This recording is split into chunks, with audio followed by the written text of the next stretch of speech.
दोस्तों, जी के भाई स्टडी एरिया में आपका स्वागत है। दोस्तों, मैं आज आपके लिए आरआरसी ग्रुप डी जिसका एग्ज़ाम 2020 में संभावित है, उसके लिए मैं 25 प्रश्नों की एक रिवीजन टेस्ट सीरीज़ लेकर आया हूँ, जिसका ये पहला वीडियो है। दोस्तों, इसमें आपको प्रीवियस ईयर के साथ नए प्रश्नों का भी संग्रह मिलेगा। तो दोस्तों, हम आज करें शुरू करते हैं। आपसे कितने प्रश्न बने कमेंट बॉक्स में कमेंट करके ज़रूर बताइएगा। तो फ्रेंड्स, आज का पहला प्रश्न है, सबसे बड़ा फूल है। तो फ्रेंड्स, सबसे बड़ा फूल कौन सा होता है? सबसे बड़ा फूल होता है वह रेफ्लेशिया। फ्रेंड्स, ये इस दुनिया का सबसे बड़ा फूल है। अब रेफ्लेशिया को कैसे याद करेंगे? तो दोस्तों, इसके लास्ट में देखिए एशिया एशिया का साउंड आ रहा है, और एशिया दुनिया का सबसे बड़ा महाद्वीप है। तो इस तरह से आप याद कर लीजिएगा। जो दुनिया का सबसे बड़ा फूल है वो है रेफ्लेशिया। फ्रेंड्स, अगला क्वेश्चन देखते हैं। निर्वात में ध्वनि का वेग होता है। फ्रेंड्स, क्वेश्चन है, निर्वात में ध्वनि का वेग होता है। तो दोस्तों, निर्वात में जो ध्वनि का वेग होता है वो होता है 0 मीटर पर सेकेंड। दोस्तों, आप जल्दबाजी में 332 मीटर पर सेकेंड मत लगा के आइएगा, क्योंकि यहाँ पे हवा में नहीं, निर्वात की बात हो रही है, और निर्वात में ध्वनि का वेग 0 होता है। निर्वात में ध्वनि गमन नहीं कर सकती है, तो इसका आप ख्याल रखिएगा। दोस्तों, आगे बढ़ते हैं। अगला क्वेश्चन है, शुद्ध जल का पीएच कितना होता है? तो फ्रेंड्स, जो शुद्ध जल का पीएच होता है वो होता है 7। ये जो शुद्ध जल होता है वो ना तो अम्लीय होता है ना क्षारीय होता है, इसलिए उसका पीएच होता है 7। दोस्तों, अगला क्वेश्चन देखते हैं। मनुष्य का वैज्ञानिक नाम क्या है? तो मनुष्य का वैज्ञानिक नाम है होमो सेपियंस। दोस्तों, अगला क्वेश्चन देखते हैं। कांच का पीला रंग किस पदार्थ के कारण? तो क्वेश्चन है, कांच का पीला रंग किस पदार्थ के कारण होता है? तो दोस्तों, ये होता है फेरिक ऑक्साइड के कारण। अगला क्वेश्चन देखते हैं। धूप चश्मा के लेंस में किस कांच का प्रयोग होता है?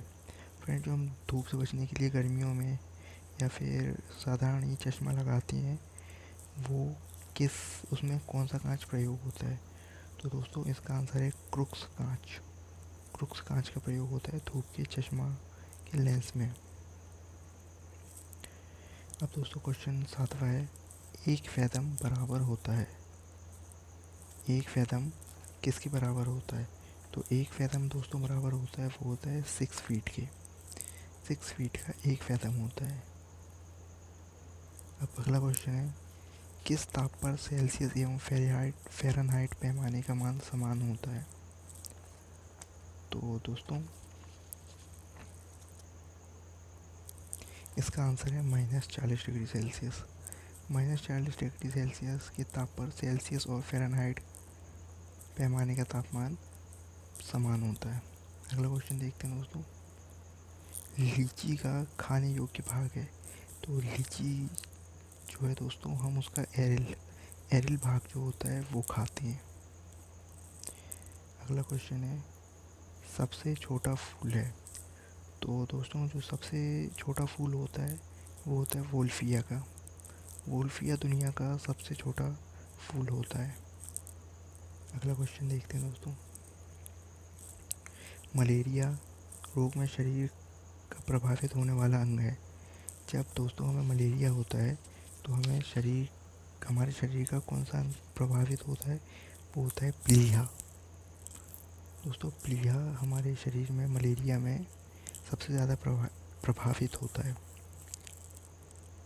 और प्लीहा को दोस्तों क्या कहा जाता है, एक नाम से और पुकारा जाता है, वो आप मुझे कमेंट बॉक्स में बताएंगे। किस रोग की रोकथाम के लिए बीसीजी का टीका लगाया जाता है? दोस्तों, बीसीजी का टीका किस रोग के लिए लगाया जाता है, किस रोग से रोकथाम के लिए? वो है टीबी, मतलब ट्यूबरकुलोसिस। आगे देखते हैं, एक अश्वशक्ति किसके बराबर होता है? तो एक अश्वशक्ति फ्रेंड्स यहाँ पे 746 वाट के बराबर होता है। दोस्तों, अब आप यहाँ पे जल्दबाजी में 746 तो देख लेंगे, लेकिन उसके आगे ये देख लीजिएगा जूल लगा है या वाट लगा है। तो दोस्तों यहाँ पे हमें जूल नहीं, हमें 746 वाट में निशान लगाना है। यूनिट ज़रूर देख लीजिएगा, रेलवे कई बार ऐसा करता है आपको भ्रमित करने के लिए। तो अगला क्वेश्चन है, आप आधुनिक आवर्त सारणी में इलेक्ट्रॉनिक विन्यास 283 वाले तत्व कहाँ पाएंगे? तो दोस्तों 283 इलेक्ट्रॉनिक विन्यास वाले जो तत्व हैं वो हमें मिलते हैं तीसरे आवर्त में। अब दोस्तों तीसरे आवर्त में हम कैसे पता करेंगे कि तीसरे आवर्त में ही आएगा? तो दोस्तों एक सिंपल सी चीज़ है, आप 2 धन 8 धन 3 कीजिए, टोटल कितना आ रहा है? 13 आ रहा है। ठीक है, अब दोस्तों 13 आ रहा है, मतलब इसका परमाणु क्रमांक 13 होगा। और जो दोस्तों 13वां तत्व है वो कहाँ आएगा? तो दोस्तों 13वां तत्व जो आएगा उसके लिए हम पीरियोडिक टेबल में देख लेते हैं। जो दोस्तों 13वां तत्व है वो देखिए, शुरुआत का जो आवर्त है इस पे 2 तत्व आते हैं, इस पे 2 तत्व आते हैं, हाइड्रोजन और हीलियम। जो दूसरा आवर्त है उस पे 8 तत्व आते हैं, 1 2 3 4 5 6 7 8। इसी तरह अगला जो आवर्त है उस पे 8 तत्व आते हैं। फिर इसके बाद जो अगला तत्व है इस पे 18 तत्व, फिर उसके अगले वाले पे 18 तत्व, फिर अगले वाले पे 32 तत्व, फिर उसके अगले वाले पे 32 तत्व। तो फ्रेंड्स यहाँ 2, यहाँ 8 और यहाँ 8। तो दोस्तों 2 यहाँ है, 8 यहाँ है, 8 तो 10 तत्व हो गए। लेकिन जो हमने देखा था उसका परमाणु क्रमांक तो 13 आ रहा था। तो 8 तो 10, 10 और ये 8 18।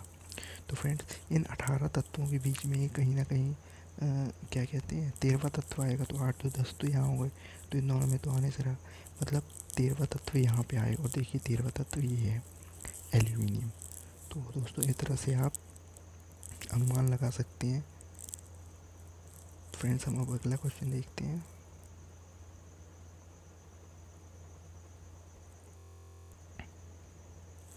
आवर्त सारणी के चौथे आवर्त में कितने तत्व उपस्थित होते हैं?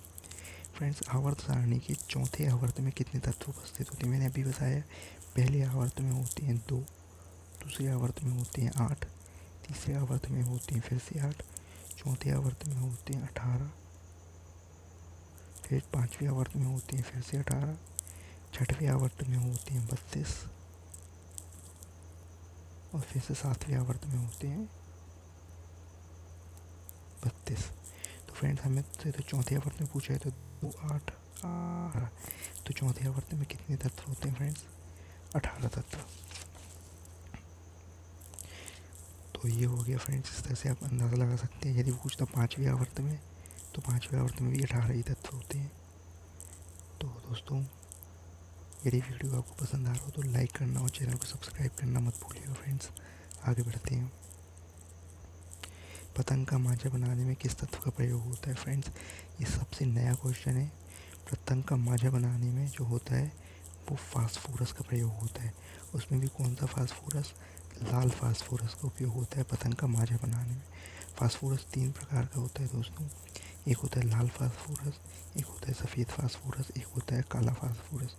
सफ़ेद फास्फोरस का जो नॉर्मली यूज़ होता है वो होता है स्मोक बम, जो युद्ध में यूज़ होता है स्मोक बम बनाने में। और जो काले फास्फोरस का उपयोग होता है वो होता है दोस्तों बारूद बनाने में या विस्फोटक सामग्री बनाने में। अगला, कैरेट में कितना प्रतिशत शुद्ध सोना है? 18 कैरेट में कितने प्रतिशत शुद्ध सोना है? तो ये होता है दोस्तों 75%। कैसे निकालते हैं दोस्तों? तो बस होता है 24 कैरेट शुद्ध होता है, तो 18/24 इंटू 100। तो देखिए ये 6 से कैंसिल हो जाएगा, 6 3 18 और 6 चौको 24 और ये 4 से कट जाएगा 25 बार, तो 25 दिया हो गया 75। तो इस तरह से आप दोस्तों निकाल सकते हैं। और ये आया हुआ क्वेश्चन है प्रीवियस ईयर में। और जो आपको अभी मैंने इसके पहले एक और वो 2-8 वाला जो क्वेश्चन बताया था, 2-8-3 वाला, वो भी ग्रुप डी में आया हुआ क्वेश्चन है। तो दोस्तों अगला क्वेश्चन देखते हैं। न्यूलैंड की आवर्त सारणी में कुल कितने तत्व थे? दोस्तों ये ग्रुप डी में आया हुआ क्वेश्चन है भी 2018 में। तो न्यूलैंड की आवर्त सारणी में कुल 56 तत्व थे।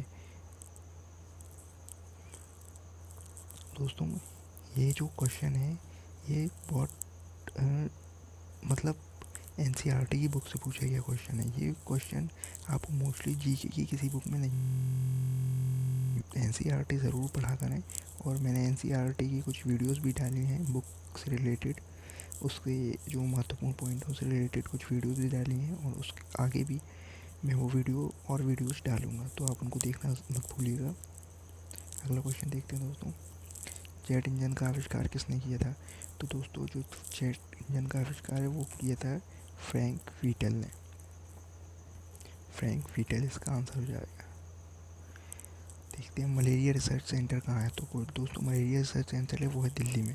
दोस्तों उसको कैसे याद रखेंगे, आपने अभी देखा था दिल्ली में बहुत सारा डेंगू मलेरिया फैला था, तो उससे याद कर लीजिएगा कि मलेरिया रिसर्च सेंटर कहाँ है, दिल्ली में।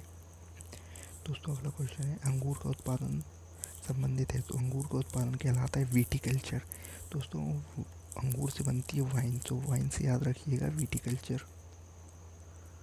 अब अगला क्वेश्चन है हमारा, वो है नेत्र रोग का चिकित्सक कहलाता है। तो नेत्र रोग का जो चिकित्सक कहलाता है वो कहलाता है ऑप्थेल्मोलॉजिस्ट। ऑप्थेल्मोलॉजिस्ट जो होता है फ्रेंड, वो आँखों का चिकित्सक कहलाता है। तो ऑप्टिक्स से याद रखिएगा दोस्तों, ऑप्टिक्स मतलब प्रकाश से संबंधित है, तो प्रकाश हमारी आँखें ही देख पाती हैं, तो उससे याद रखिएगा ऑप्थेल्मोलॉजिस्ट। जल में प्रकाश की चाल है। तो दोस्तों जल में जो प्रकाश की चाल होती है वो होती है 2.25 इंटू 10�8 मीटर पर सेकेंड। दोस्तों सबसे तेज़ जो प्रकाश चलता है वो चलता है हवा में। हवा में प्रकाश की चाल होती है 3 इंटू 10⁸ मीटर पर सेकेंड, और जो जल में होती है उसमें थोड़ी कम हो जाती है, और ठोस में तो ना 0 होती है। समुद्र जल का पीएच मान होता है। दोस्तों अब यहाँ पे आप कंफ्यूज मत होइएगा, यहाँ पे समुद्र जल का पीएच पूछा है। समुद्र जल का पीएच होता है 8.4। दोस्तों आप जल्दबाजी में 7 मत लगा के जाइएगा, यहाँ समुद्री जल के बारे में बात हुई। समुद्री जल खारा होता है, इसलिए उसका पीएच होता है 8.4। दोस्तों अगला क्वेश्चन देखते हैं, पानी का अपवर्तनांक है। तो पानी का अपवर्तनांक होता है दोस्तों 1.33। तो दोस्तों ये थे आपके पूरे 25 क्वेश्चन। तो आपसे कितने बने मुझे कमेंट बॉक्स में ज़रूर बताइएगा अपना स्कोर। और दोस्तों वीडियो आपको पसंद आया हो तो वीडियो को लाइक ज़रूर कीजिएगा और चैनल को सब्सक्राइब कीजिएगा। दोस्तों अब आपके लिए एक फाइनल क्वेश्चन है, सबसे हल्का कण है। तो इसका आंसर आपको दोस्तों कमेंट बॉक्स में बताना है, सबसे हल्का कण कौन सा है। इसका जवाब मैं आपको अपनी अगली वीडियो में दूंगा। तो दोस्तों तब तक के लिए बने रहिए हमारे साथ। वीडियो को लाइक कीजिए, अपने स्टडी ग्रुप में शेयर कीजिए, और हमारे चैनल को सब्सक्राइब कीजिए। थैंक यू फ्रेंड्स, जय हिंद।